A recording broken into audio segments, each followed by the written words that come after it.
She did not remember the last time she had worn shoes. The dust of the road had become a second skin, caked brown and cracked at the heels, a permanent map of her journey. The sun was a hammer, beating down on the crown of her head, and the raw hemp rope was a bracelet of fire around her wrists. She was tied to the town's hitching post, the one usually reserved for tired horses and stubborn mules. She felt she was a bit of both. The town swirled around her like muddy water. Voices were a low buzz, flies on a carcass. Faces blurred, some curious, some contemptuous, most just empty. They looked at her the way a man looks at a broken tool, wondering if it was worth the fixing. A man with a florid face and a waistcoat straining at the buttons. The one who had tied her here, paced and spat tobacco juice near her bare feet. He called her chattel. He called her baggage. He called her by a name that was not hers, a name like a stone in the mouth. She kept her eyes on the ground, on the intricate patterns the dust made. It was safer there. The world of men was a world of sharp edges and loud noises. The world of dust was quiet and yielding. A child, no older than 5, toddled close, his eyes wide with a question that had not yet been soured by judgment. His mother snatched him back with a sharp hiss, as if the woman's ruin were a contagion. The crowd thinned as the afternoon bled into the long, hot shank of the day. Interest, like a shallow puddle, had evaporated under the heat. She was just part of the scenery now, a monument to someone else's debt. The man with the waistcoat, Brant, grew impatient.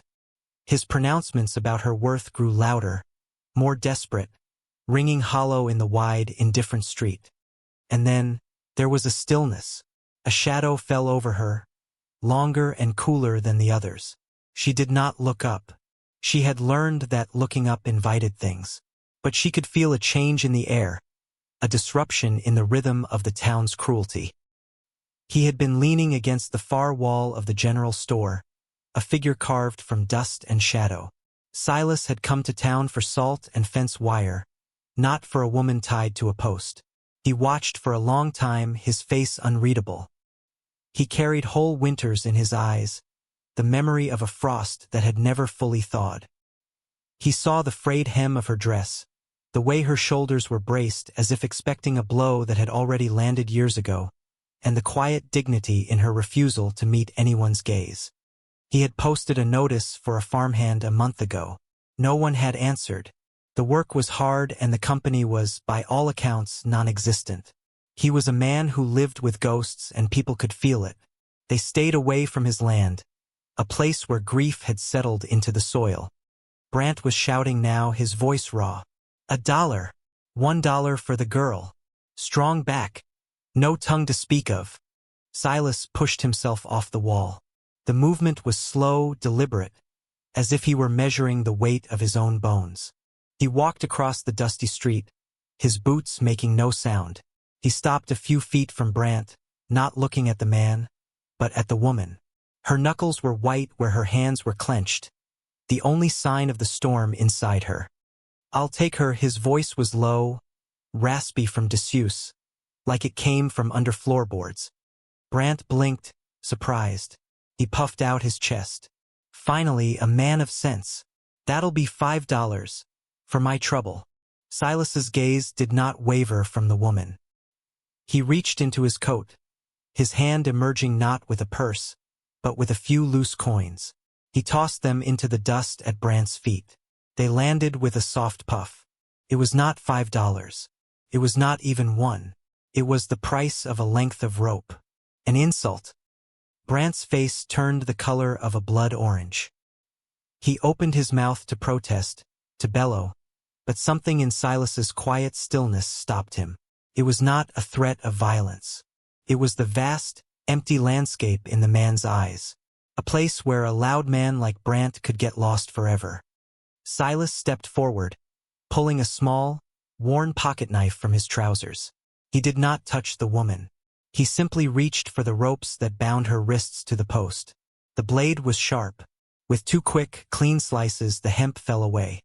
The release was so sudden her arms stayed in place for a moment, held by memory. She looked at her wrists, at the raw, red welts. She did not look at him. He turned and started walking, not looking back to see if she would follow. He did not command her. He did not claim her. He had simply cut the rope. She stood there for a breath, the dust swirling around her ankles. The town held its breath. Then, slowly, she put one foot in front of the other, following the silent man out of the place that had unmade her. The journey to his homestead was a pilgrimage of silence. The sun baked the land, and the dust lifted behind them like ghosts. He walked at a steady, unhurried pace, and she fell into step a few yards behind him. An hour out of town, he stopped. He uncorked his canteen and held it out to her, his eyes on the horizon. She hesitated. Kindness was a currency she did not trust, but the thirst was a fire in her throat. She took the canteen. The metal was warm from the sun. The water was cool and tasted of iron and earth. She drank, then handed it back. Their fingers did not touch. The silence between them was not empty. It was a wide, open space where things could grow. It was more honest than any words she had ever been offered. His home was a small, solid cabin crouched against the vast, unforgiving plains. It looked like it had been built to withstand a siege. The wood was weathered to a silver gray, the roof patched. A fence, leaning in places, enclosed a patch of stubborn ground where a few withered cornstalks stood like sentinels. To the side, under a lone, twisted cottonwood, was a single, well-tended grave marked by a simple wooden cross. The air here was heavy with a loneliness so profound it felt like a physical presence. He pushed the door open. It did not creak. The inside was sparse and clean. A stone hearth, a rough-hewn table with 2 chairs, a bed in the corner. Another small room was partitioned off by a hanging blanket. The place was scrubbed of all softness, all ornament. It was the home of a man who was waiting for nothing. He gestured toward the partitioned space. "That's yours," he set a loaf of dark bread and a wedge of cheese on the table. He pointed to the latch on the front door. "I don't lock doors." It was not a promise. It was a statement of fact. But to her, who had known only cages, it was a gospel. She went into the small room. There was a cot with a thin mattress and a folded wool blanket. She touched the blanket. It was coarse, but it was clean. She sat on the edge of the cot and listened to the sound of the man moving in the other room, the quiet, methodical sounds of a life pared down to its essentials. For the first time in a long time she was inside, and the door was not locked. She did not sleep. She listened to the house breathe around her. The days found a rhythm of their own, a quiet cadence of work and silence. She rose with the first gray light, fetching water from the well, its handle cool and smooth in her grasp.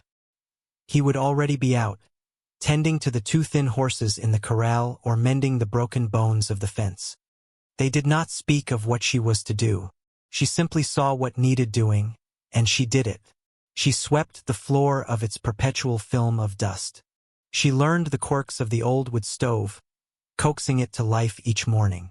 She found a patch of earth behind the cabin and, using a rusty trowel she'd discovered in the lean-to, began to turn the soil.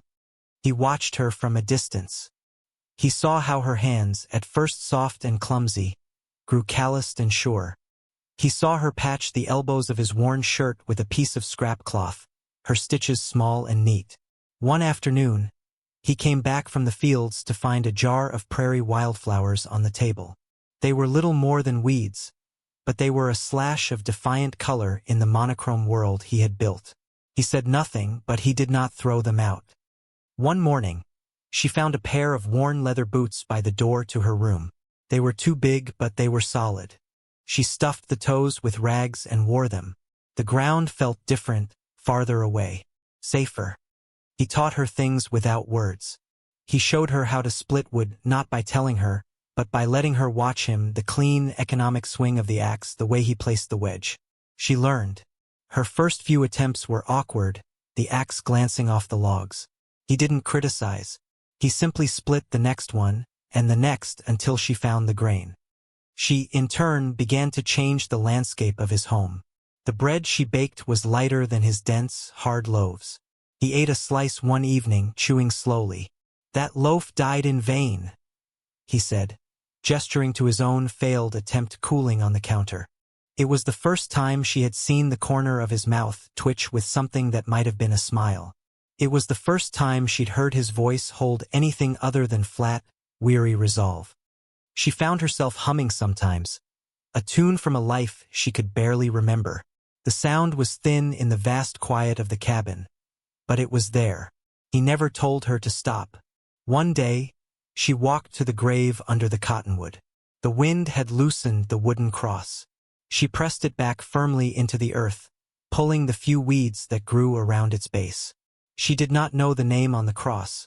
The weather had scoured it away, but she knew it was the source of the winter in his eyes. He saw her from the barn, a small figure tending to his grief. A knot inside his chest, one he had carried for years, loosened a fraction of an inch. The thaw was slow, imperceptible as the turning of a season. It happened in the spaces between things. In the way he started leaving the better-drawn bucket of water for her. In the way she laid out a bowl for him before he even came in from the cold. They were two solitary planets that had, against all odds, found a shared orbit. A storm broke one night, a violent, cracking thing that made the little cabin tremble. Thunder rattled the window panes. She woke with a cry caught in her throat, the memory of a locked room and a man's heavy footsteps sharp in her mind. She sat bolt upright on the cot, her breath coming in ragged gasps, her hands clutching the coarse blanket. She heard a floorboard creak in the main room. A soft glow appeared under the blanket that served as her door. He was standing there, a lantern in his hand, its light casting long, dancing shadows. He did not speak. He did not enter. He just stood there, a silent sentinel against the storm, both outside and in. "Don't lock me in," she whispered, the words so quiet they were nearly lost to the rain lashing against the roof. His voice came back, low and steady. "I told you, I don't lock doors." He stayed there until the thunder passed, until her breathing evened out. The lantern on the floor between them was a small, warm sun in the immense darkness. The next evening, they sat by the fire, the silence comfortable now, woven together with the crackle of the flames. She looked at him, at his profile etched by the firelight, the deep lines of sorrow and exhaustion. "Why?" she asked. Her voice was stronger now, less a whisper. "Why did you take me?" He stared into the fire for a long time, turning a small piece of wood over and over in his hands. "I posted for a farmhand," he said, the old, practical reason. He paused. "And no one should be tied to a post." He glanced at the grave outside, just a dark shape in the twilight. "Her name was Alara. My wife. The fever took her. And the babe." He did not say more. He did not need to. He had shared the name of his ghost. He had let her into the coldest room in his heart. She nodded, a slow, solemn movement. She understood. They were both survivors of a ruin. She was just newer to it. In that moment, a foundation was laid, not on promises or declarations, but on the shared bedrock of their pain. They had stitched their lives together with the raw, unspoken thread of mutual understanding. The house, which had once held only a man and his grief, now held something more. It held a fragile, budding thing that neither of them yet had a name for. The piece they had built was as fragile as a pane of glass in a hailstorm. It was a clear, cold morning when she saw them first, 3 riders on the distant ridge, their silhouettes black against the pale blue sky. For a moment they were just part of the landscape. Then the sun glinted off the barrel of a rifle, and the land itself seemed to hold its breath. She did not run to the cabin. She stood by the well, her hand gripping the handle, and watched them. Fear was an old, familiar taste in her mouth, but this time it was mixed with something else. Anger, a cold, hard stone of it in her belly. This patch of earth, this quiet life. It was hers now, too. She had earned it with her silence and her sweat. Silas came out of the barn, a bridle in his hand. He saw the riders, then he saw her face. He dropped the bridle in the dust. He walked to the cabin, went inside, and came back out with his rifle. He did not load it. He just held it, resting in the crook of his arm. He stood beside her. They waited. It took the riders half an hour to cross the plain. Brant was in the lead, his face smug, as if he were merely coming to collect a parcel that had been misplaced. The two men with him were hired muscle, their faces blank and incurious. They reined in their horses a few yards from the cabin, kicking up a cloud of dust that settled over everything. Brant surveyed the scene, the mended fence, the curl of smoke from the chimney, the woman standing not behind the man, but beside him. "I've come for my property," Brant said, his voice slick with false bonhomie. He dismounted, his boots sinking into the soft earth of the yard. The arrangement was temporary. A loan, you might say. "I've come to collect." Silas did not move. His eyes were fixed on Brant, and the winter that lived in them had returned, colder and more vast than ever. "She's not property," Brant laughed, a harsh, ugly sound that startled the horses. "Don't be a fool, Silas. A debt was owed to me and she was the payment. That's the law of it. She belongs to me." He took a step forward, his hand outstretched as if to grab her arm. In that instant, everything shifted. It was not Silas who moved first. It was her. She stepped forward, out from beside Silas, placing herself directly in Brant's path. She had no weapon, only the fierce, unyielding stillness she had learned from the man beside her. She looked Brant directly in the eye. For the first time, she did not look away. "I am not his," she said. Her voice did not tremble. It was quiet, but it carried across the yard with the clarity of a bell. Brant stopped, taken aback. He had expected tears, pleading, or the cowering fear he was used to. He had not expected this. This woman was not the same one he had tied to a post. "You have no say in it," he snarled, his composure cracking. "She has every say." Silas's voice cut in, low and dangerous. "This is my land, and she is under my protection. You'll leave now." One of Brant's men shifted his rifle, a clear threat. Silas still didn't raise his own gun. He simply stood his ground, a mountain of quiet refusal. He was not a man who made idle threats. He was a man who became an immovable object. Brant hesitated, his gaze flicking between Silas's cold eyes and the woman's defiant face. He was a bully, and bullies relied on the weakness of others. There was no weakness here. There was only a strange and terrible strength, a unified front he could not comprehend. He had come expecting to break one person. He had found two. With a curse, he backed away. He saw he had miscalculated. There was no profit here, only the potential for a kind of trouble that could not be bought or sold. He mounted his horse, his face twisted with impotent rage. "This isn't over," he spat. But it was. The threat rang hollow, lost in the vast, indifferent expanse of the plains. He and his men turned their horses and rode away, their retreat undignified and loud.